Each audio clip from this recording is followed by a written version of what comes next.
প্রত্যাশা যেখানে শূন্য, জীবন সেখানে পরিপূর্ণ। কিন্তু না, প্রত্যাশা তো থাকবে, কারণ আমরা বাঙালি। একঘেয়েমি কাজের মধ্যে একদিনের ছুটির দিনে বেরিয়ে পড়লাম একটু শান্তির অনুভূতি নিতে, নিজেকে একা করে। না, একা ঠিক নয়, সঙ্গে নিলাম আপনাদেরকেও। আজকে আমি চলে এলাম হাওড়া শালকিয়ায় গঙ্গেশ্বর মহাদেবের মন্দিরে, যেটি নয়া শিব মন্দির নামে পরিচিত। মন্দিরটি একেবারে গঙ্গার ধারে অবস্থিত। এখানে 5 মুখ বিশিষ্ট প্রায় 61 ফুটের বিশাল বড় শিব মূর্তি আছে।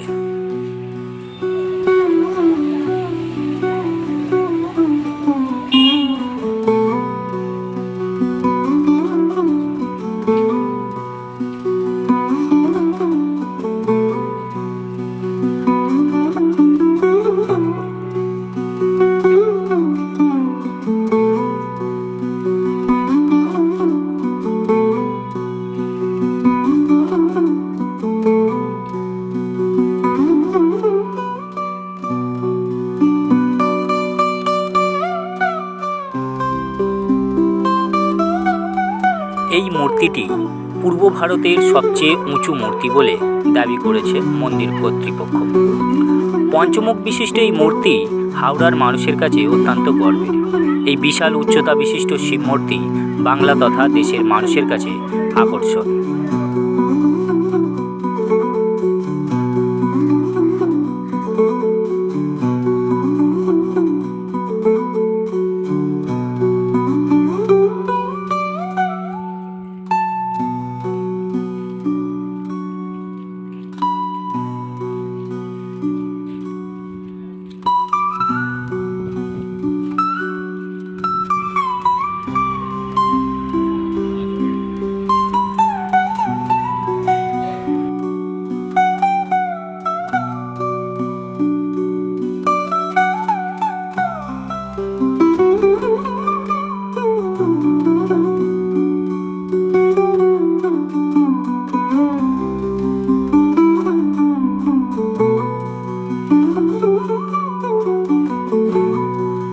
ব্যস্ত শহরের মাঝে মহাদেবের এই মন্দির মন ভালো করার এক অন্যতম স্থান।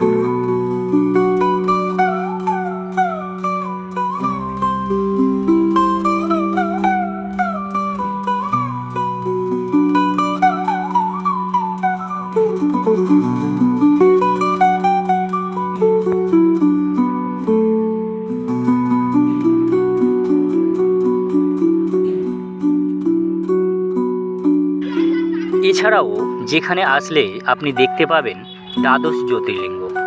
প্রকৃত দ্বাদশ জ্যোতির্লিঙ্গ মন্দিরগুলোর গঠন এবং শিবমূর্তিগুলো একই জায়গায় একই সাথে তুলে ধরেছে।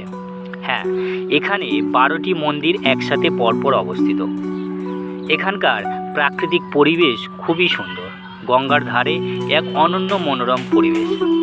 নদী লাগোয়া এই মন্দিরে সন্ধ্যা হলেই বিভিন্ন বয়সের মানুষ এসে ভিড় জমান। এই মন্দিরই বর্তমানে বহু মানুষের কাছে মন ভালো করার স্থান হয়ে উঠেছে।